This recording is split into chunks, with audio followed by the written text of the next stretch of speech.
Buenos días a todos y todas. Muchas gracias por la invitación a esta mesa y felicitaciones a los organizadores y organizadoras de este seminario, ¿no? Me doy cuenta que ha sido una obra titánica y todo está saliendo muy bien. No nos vamos a detener mucho en esto porque el artículo está, ¿no es cierto?, en la página de la CIEP y lo pueden consultar si así lo quieren. En realidad, yo quiero decir que, bueno, Raiza y yo hicimos un análisis crítico del programa Aprendo en Casa dedicado a las lenguas indígenas y originarias del Perú, así se llamaba el programa, que estuvo dirigido a estudiantes de quinto y secundaria como parte del área de desarrollo personal, ciudadanía y cívica, ¿no? Esta no era un programa dedicado a la educación intercultural bilingüe, ni mucho menos, sino a todos los estudiantes de quinto y secundaria del Perú, ¿no? Entonces, ¿cómo así se les enseña sobre las lenguas originarias a todos los estudiantes de quinto y secundaria del país, ¿no? Yo quiero decir que no se trató de un cuestionamiento al programa. Esto no es representativo de una línea del programa, ni mucho menos, ¿no? Nosotros nos dimos cuenta que esta era una oportunidad para visibilizar un discurso global que se ha enraizado en las últimas décadas y que nos parece fundamental explicitar, problematizar y discutir. Un discurso global que trasciende, ¿no es cierto?, el espacio nacional, ¿no? Nosotros teníamos unas preguntas que aparecen después en la diapositiva. ¿Pueden pasar la diapositiva, por favor? Nuestra pregunta era qué discurso o qué maneras de hablar sobre las lenguas originarias y sus hablantes despliegue el Estado, ¿no? Las maneras de hablar sobre una serie de objetos, eventos en el mundo nunca son neutrales, siempre hay una manera específica, ¿no? Y nos preguntamos cuál era esta manera de hablar, ¿no? Y qué presupuestos subyacen a este discurso, a esta manera de hablar sobre las lenguas originarias, qué estrategias emplea el Estado para fijarlo como un régimen de verdad y qué proyectos políticos se articulan a estas maneras de hablar sobre las lenguas originarias, ¿no? Y nosotros lo que argumentamos es que este discurso analizado, esta forma de hablar sobre las lenguas originarias, se vincula con el manejo de la diversidad en el marco de la nueva economía globalizada y un multiculturalismo neoliberal imperante en el Perú desde hace varias décadas, ¿no es cierto? Y esto lo que hace, nos parece, es que este discurso es funcional a este contexto, ¿no? Es un discurso bastante despolitizado sobre las lenguas originarias que las concibe como objetos desvinculados de las luchas socioeconómicas de sus hablantes, ¿no? Entonces, lo que hacemos en el artículo es hacer un análisis en 3 secciones que aparecen ahí en la diapositiva que sigue, ¿no? Hay una estructura del artículo con 3 partes. Yo voy a hablar de las 2 primeras y luego le voy a dar la palabra a Raiza, ¿no? Comenzamos con este discurso que se llama el discurso de las lenguas en peligro, que se ha analizado en otros contextos también, que remite a una manera habitual de hablar, perdón, natural, entre comillas, de hablar sobre las lenguas originarias en ciertos contextos del mundo contemporáneo, ¿no? Y dentro de este discurso analizamos 3 puntos, 3 temas, ¿no? Uno es la valoración hiperbólica de las lenguas, ¿no es cierto?, que construye a las lenguas como un valor en sí mismas a ser preservadas o recuperadas y vinculadas con una cultura ancestral idealizada, que a su vez contrasta con una estigmatización real hacia los hablantes. Luego hablamos de la afirmación de que las lenguas son un bien común que nos pertenece a todos, ¿no? Y esto contrasta con una contemplación, con una asunción de la diversidad para otros, entre comillas, ¿no?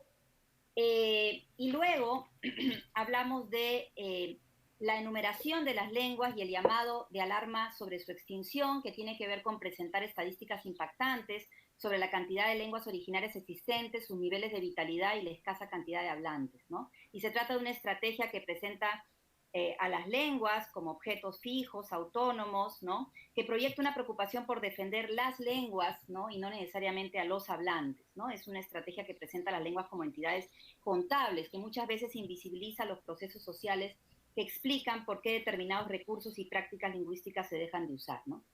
Y la segunda parte que analizamos es esta parte sobre el multilingüismo celebratorio, ¿no? Que presenta una imagen de las lenguas originarias como dispositivos que funcionan muchas veces al margen de las estructuras sociales, ¿no? Hay como una tendencia a silenciar procesos históricos y relaciones de poder, ¿no? Nosotros hacemos análisis de extractos, ¿no? Presentados en el programa por expertos, por estudiantes, ¿no? Cuyas voces se traen al programa, por los facilitadores del programa y hacemos un análisis micro, un análisis de discurso donde ya, digamos, pueden acceder a eso. Acá no hay tiempo para mirarlo con calma, ¿no? Entonces, Hay también acá un discurso del deber ser, ¿no? Esta idea de que todas las lenguas son importantes, que no son un obstáculo para aprender nuevas lenguas, que debemos promover su uso para que no desaparezcan, como un ideal, pero no se analiza mucho cuál es la situación, ¿no es cierto? No se proyectan explicaciones complejas que deconstruyen las ideologías que sitúan a las lenguas originarias y sobre todo a sus hablantes como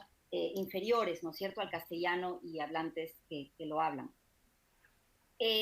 Seguimos la siguiente diapositiva. En realidad yo ya terminé mi parte, pero solamente quiero decir que nosotros somos conscientes que las representaciones de la realidad o las ideologías no se encuentran solamente en un texto, ¿no?, sino que circulan en múltiples prácticas discursivas en una diversidad de contextos, y por eso es que, aparte de analizar digamos, todo lo que estuvo, digamos, lo que se dijo en este programa, también traemos a colación una serie de afiches y de discursos más allá del programa que también dan cuenta de esta representación de la realidad, de esta manera de hablar sobre las lenguas originarias, ¿no? No me voy a tener mucho. Aquí vemos esta idea de que las lenguas son un bien común que nos pertenece a todos, ¿no? Preservar las lenguas indígenas, dice abajo, es preservar la herencia común de la humanidad. Y luego la siguiente diapositiva también tenemos un afiche donde se cuentan, ¿no es cierto?, las lenguas originarias y aquellas están en proceso de extinción. Voy a quedarme aquí, le voy a dar la palabra a Raiza para que siga con la tercera parte y la última, y las conclusiones finales del artículo. Gracias. Gracias, Virginia. Entonces, en la siguiente diapositiva podemos ver también cómo se plantea una relación entre la lengua y la identidad, la cultura y el territorio, que es algo que también aparece en el programa, ¿no? Entonces, el programa analizado reproduce un discurso dominante en torno a las lenguas originarias y sus hablantes, que construye una asociación entre una lengua, por un lado, y una cultura, una identidad o una comunidad específica por el otro. Las y los participantes del video afirman recurrentemente que la pérdida de una lengua involucra la pérdida de los conocimientos, la cultura, la cosmovisión, los saberes y la identidad, como si todos estos aspectos estuvieran encarnados en las estructuras y el vocabulario de las lenguas. Entonces, pareciera que la lengua, a nivel de su forma, estuviera conectada a la cultura, como un conjunto de rasgos estáticos, abstraídos de las acciones que desarrollan los hablantes. Por ejemplo, se afirma que si perdemos una lengua, perdemos una cultura, y que no solamente perdemos la cultura, sino perdemos la cosmovisión. Asimismo, no solo se construye una asociación natural entre lengua y cultura, sino también una ecuación entre lengua y territorio o comunidad, pues este discurso imagina una realidad de territorios lingüísticos homogéneos e identidades esenciales que se adscriben naturalmente a ellos. Siguiente diapositiva, por favor. Durante el programa, por ejemplo, la conductora invitada presenta el mapa etnolingüístico y pide identificar en qué lugares en la actualidad se habla el quechua, como si los hablantes del quechua no estuvieran en todas partes. Así entonces, esta ideología territorializa la lengua, ubica a las personas en lugares o territorios específicos con la lengua que naturalmente les pertenece. Finalmente, a pesar de que el Ministerio de Educación ya cuenta con una política de E&B con diferentes modelos de atención, donde incluye el modelo de revitalización y también en zona urbana, el programa sigue construyendo una ecuación entre hablante de lengua originaria y hablante de lengua originaria como lengua materna, donde solo éste tendría derecho a la educación intercultural bilingüe. Entonces, el problema con reproducir estas ideologías esencializantes de la lengua, la cultura y la identidad es que se asumen estas categorías como claramente delimitables, fijas y estáticas. Es como si la asociación ideológica mencionada dictaminase que las personas que se identifican con las lenguas originarias solo pueden ser de una manera. Esto es, vivir en zonas rurales, haber sido socializadas en prácticas culturales ancestrales y hablar la lengua originaria como lengua materna. Como consecuencia de esto, se deslegitima así a un sector amplio de personas que se identifican con las lenguas originarias, pero que no encajan dentro de la identidad o la cultura que se asocia con este uso de las lenguas originarias. Aunque sí podemos plantear que el sistema de la lengua transmite saberes culturales, falta precisar que de manera simultánea el uso creativo de estos recursos lingüísticos por parte de los hablantes, que deben ser entendidos como agentes de cambio cultural, va recreando la cultura y la forma que ésta se asocia con la lengua. En un contexto en que los hablantes de las lenguas originarias, como las lenguas maternas, son cada vez menos, es fundamental pensar en una política lingüística que integre y acoja hablantes más heterogéneos que no necesariamente corresponden con los estereotipos históricos. Con eso nos referimos a estereotipos que posicionan a los hablantes de las lenguas como otros que pertenecen a zonas rurales, tanto física como culturalmente. Entonces, queremos contrastar estas maneras con maneras alternativas de hablar sobre las lenguas originarias. En la siguiente diapositiva vemos que frente a la manera de hablar del Estado sobre las lenguas originarias emergen maneras alternativas fuera del sistema educativo. Una de estas maneras alternativas la podemos ver en los tweets que están en la siguiente diapositiva, que responden al escándalo mediático generado por un sector conservador del país que se opuso a la mención de la responsabilidad de los grupos de poder en la reproducción de la desigualdad del país. Por favor, siguiente. Casi todos los tweets tienen una estructura similar.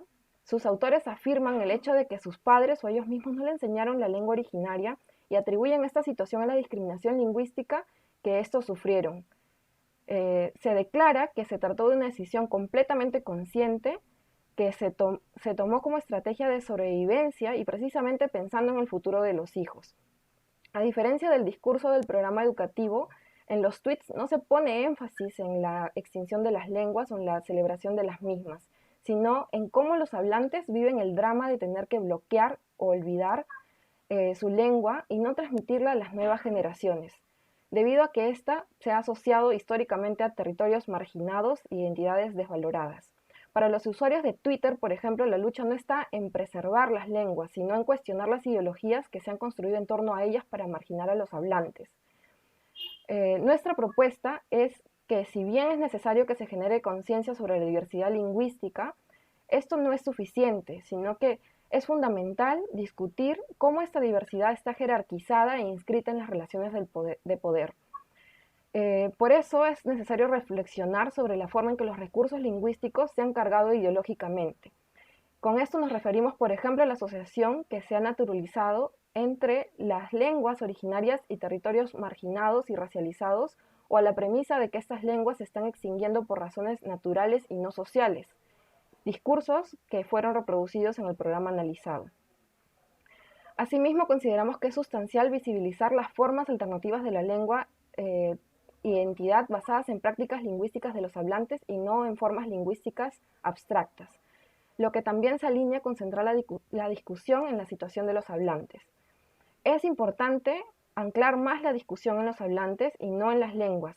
El problema con este paradigma es que prioriza la defensa de las lenguas sobre las de sus hablantes y no articula bien la igualdad de lenguas con la igualdad de recursos a los que ellos deberían tener acceso.